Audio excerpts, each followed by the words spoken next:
Hello, boys and girls. Now we're going to learn about U.S. history. All right.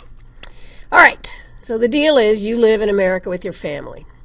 Luckily, you don't need to think about dictators telling you what to do unless it's your parents. Yes, I know you have to go to school now, but later you can choose the kind of life you want.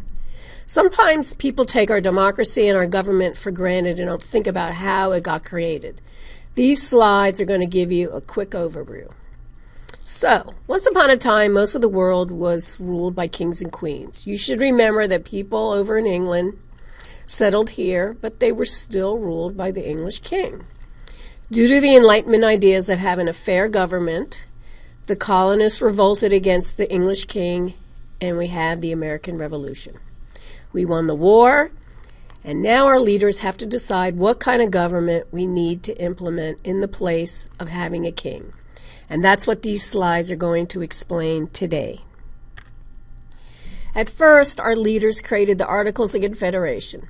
So this was an agreement among the 13 original states that established the United States of America and served as its first agreement on how we should be ruled.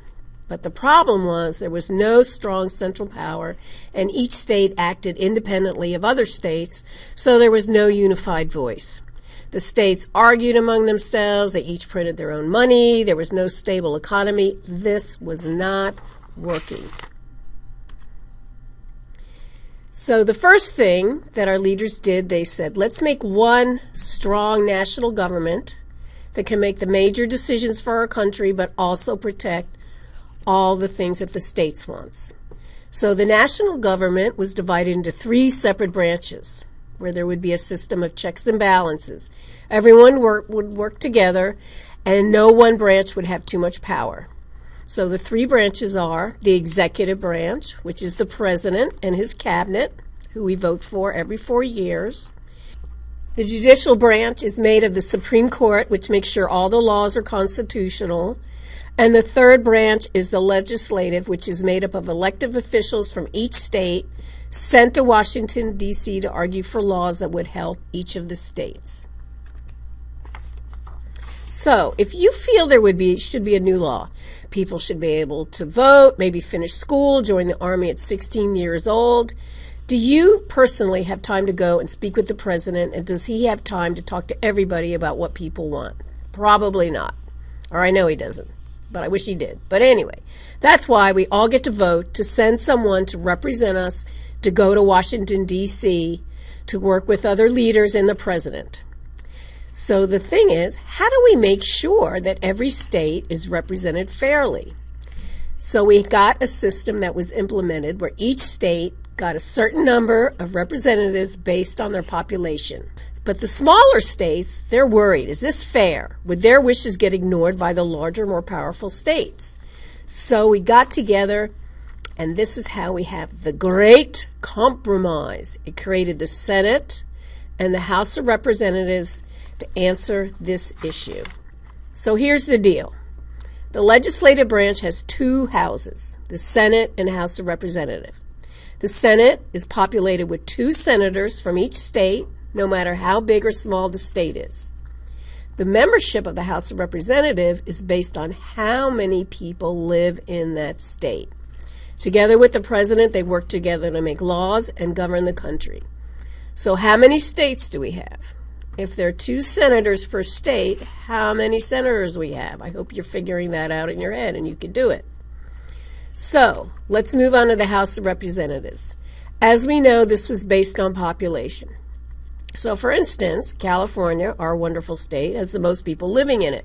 So we get to send the most representatives, 55, to Washington, D.C., whereas Oregon has a lot less people. They only get to send 7 people. However, Oregon gets the same amount of senators as California. All states get 2 senators. Here's an example of some of the different states and the number of people they can send to Washington, D.C. Now, another thing that had to be taken into consideration, at this time when this was decided, America had slavery. Now, slaves weren't allowed to vote, but the less populated southern states saw this as an opportunity to get more representation in Congress by asking that the slaves be counted as part of the state residents. This would not only help states get the things they wanted more easily, but would help the southern states fight a lot harder against the abolition of slavery. So the agreement came about that one slave, or rather 5 slaves, would count as 3 residents. This was called a 3/5 rule. What do you think about that? Crazy, huh? So now the Constitution is in place. However, there are 2 different views about this document. One group was called the Federalists. They were a group who said, we like the Constitution, we want a strong central government, we don't want any changes. The other group, called the Anti-Federalists, they were more worried about farmers, the less powerful people, losing a lot of their civil liberties, and they wanted to make sure they were protected.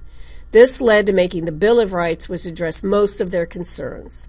Some of the things this protected were the right to speak freely, even if it was against the government. It gave people the right to write whatever they wanted in newspapers, known as the freedom of the press. So some of the things the Bill of Rights protected was the right to speak freely, as we said, even if it was against the government. Can you imagine there's places in the world today where if you complain about the government, you are thrown in jail. So these were very important rights that were added. So even though there were 10 amendments in the original bill, I'm just going to talk about the next 3. We just talked about 1. I know that even though we're only talking about 3, that you can learn about the rest of them yourself. So don't forget to look them up in your history book. So as far as the Second Amendment, what was going on is in the 1700s, everyone had to wear long sleeves. So with this amendment, people were able to walk in public with their arms showing. This led to the invention of the T-shirt. This is known as the right to bear arms. Just kidding. The Second Amendment was the right to bear arms, allowed people to own guns, even though they were not in the military.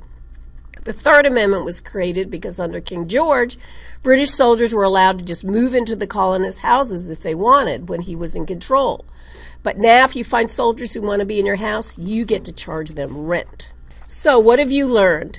Please answer questions on your worksheet that are included, and a summary of the main points you've learned, and write down anything that's maybe confusing, and I hope you enjoyed this little lesson.